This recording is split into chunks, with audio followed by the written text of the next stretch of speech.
high-level water wells will increase the salinity in the park's water resources. The first bit of paper that I gave you, this one, is something that they finally disclosed in May of 2016 that said, actually the contrary is what's happening in the park.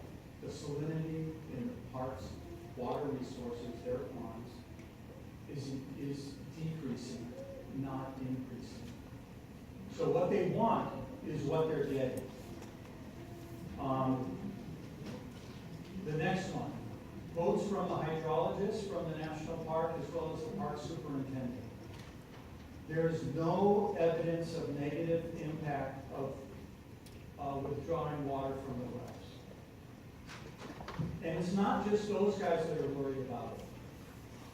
Other people that have studied the water resources in the national park for 20 years or more, guys like Tom Nance and Steve Dollar and Richard Brock and Steve Bowles and others, all say there is no evidence of any impact.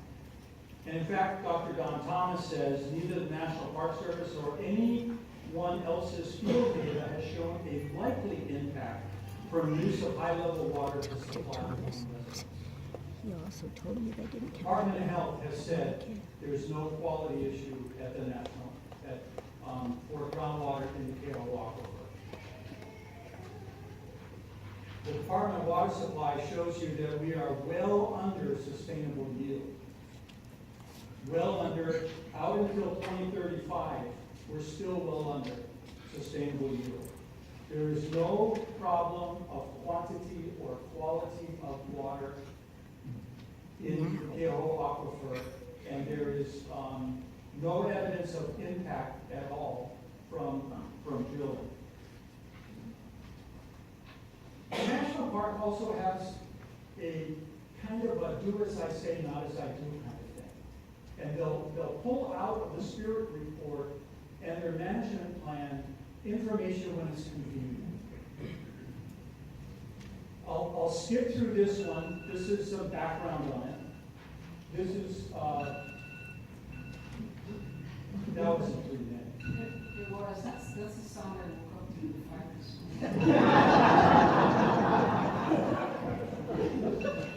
It's morning. been 1,000, it has been 1,250 He's done. days since the National Park petition was filed, September 13, 2013. We should take a break. If they had removed one Keauhou tree per day, we would have 1,250 Keauhou not in the national park. UHERO did a study at Keauhou and said Wasn't that his time? that there's a net positive gain if you remove Keauhou. Keauhou is sucking up the fresh groundwater. I wish Ruth was here. Keauhou is growing all around the parks, the ponds. Can we go down and pull it up? 100 acres of the 600 acres is Keauhou forest. The Anguline pond that you guys were taking on a tour of those things had Christmas berry growing over the Anguline pond. Half of the pond is covered by that Christmas berry. And the leaf litter is falling and clogging it up. It is not the time to designate. It doesn't mean it shouldn't be followed. The staff recommendation is reasonable. The addition of the 4 things that the National Park is asking for is effectively an in-ground around designation.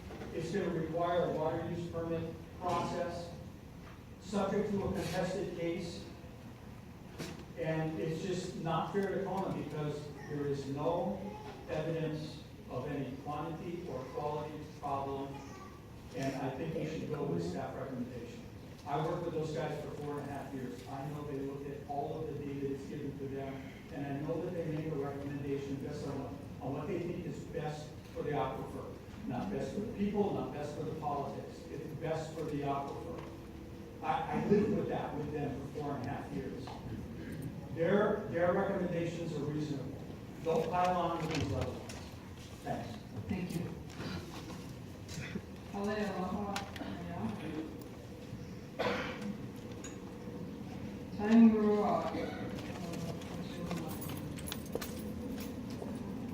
She'll be right up. Crawford. Hold on, so Amy will be right up. Okay, Tanya Power.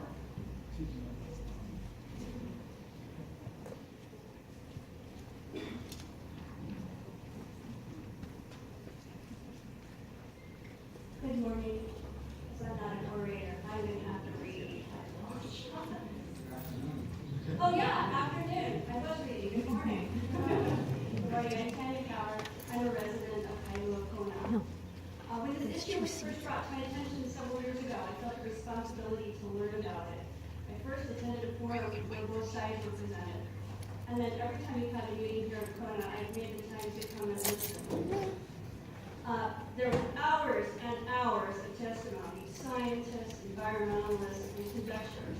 After all these hours, this is the first time I've chosen to testify. In all those hours of listening and learning, in the end, there's been no science to support the designation of Keauhou aquifer at this time. None of the 8 criteria used in considering designation have been met. After all the hours of study and listening, I cannot find any science to warrant the designation at this time. Continuing monitoring would be prudent. Rather than designation, I think the Keauhou National Historic Park can use its resources, money, tax dollars, and energy to clear out the invasive species that are competing for the freshwater adjacent to the pond, ensuring more freshwater to the ponds. Further, they could benefit by joining the watershed partnership in this area. I don't believe they belong, and the Volcanoes National Park did join the watershed partnership on their side. And rather than become a contributing member to this local community, rather than being so divisive. Thank you for hearing my testimony. Have a great day. Thank you.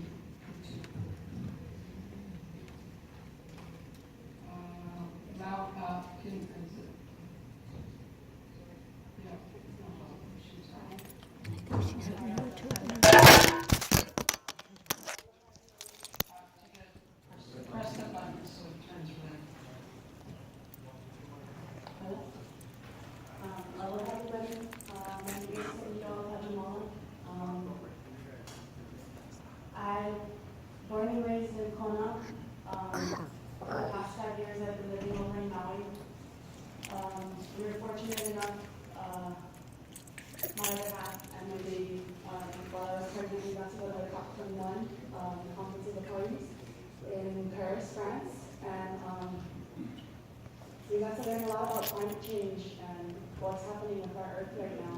And I just want to say that we're in a very critical state. Something that I'd like to comment on, that I think is very important and something that we should recognize, is that earlier, when we first come in, my baby was making a little bit of noise, and then there was a comment that someone said, someone should get that baby out of here.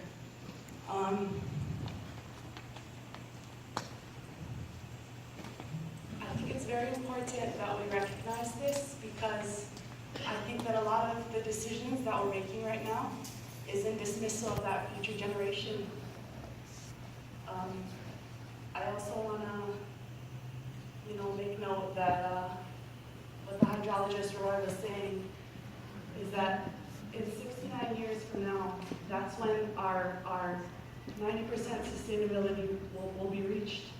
And yeah, a lot of us will have passed away, but my baby girl will still be alive, and her children will be alive, yeah? And I don't want her to have to come back to these meetings and beg you guys to petition again, to support a water designation again. And I would also like to make note that in 1992, the Water Commission did designate Molokai, the entire island of Molokai, as a water management area, despite finding that none of the 8 criteria were met.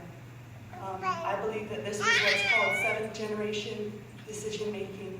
They thought about not just their future, but their future's future and beyond that.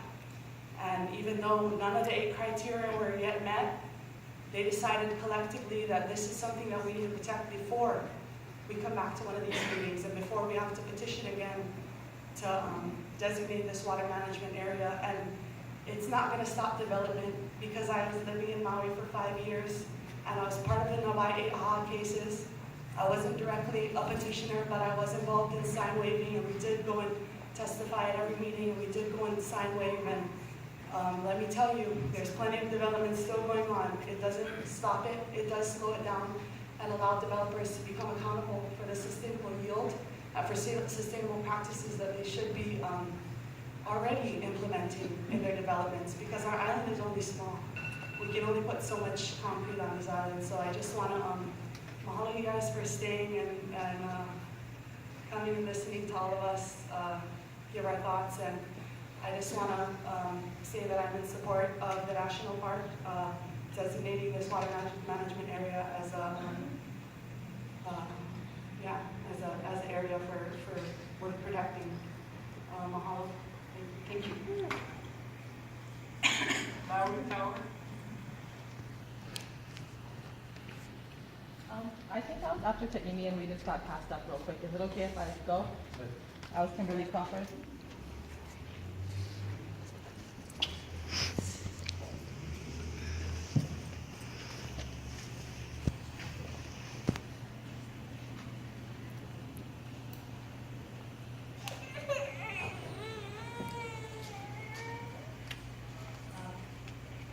My name is Heather. I'm terrible at public speaking. I'm better at working in the local.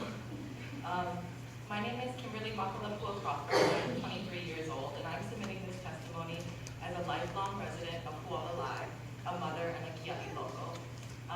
From the waters of Huala my family will be nourished and cleansed for our entire lives.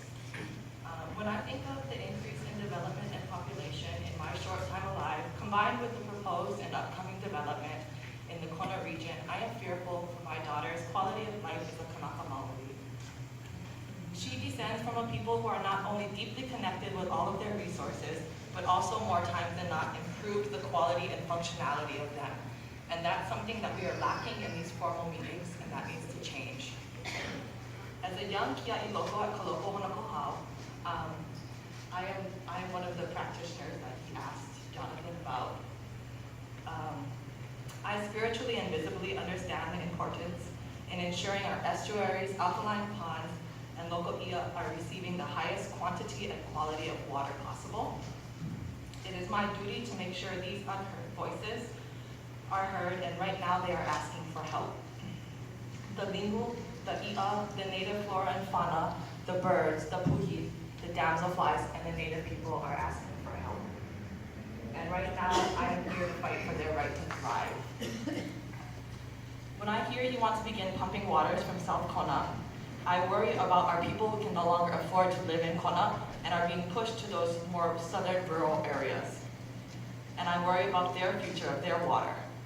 When I hear we haven't met the criteria for designation, I reflect on all the water wars around the world, and I ask you to implement these measures of designation to safeguard our keiki from having to fight for this vital resource in the future. It is our kuleana as Mapua to ensure our keiki a good future, and I think it's important you know that we're not going anywhere.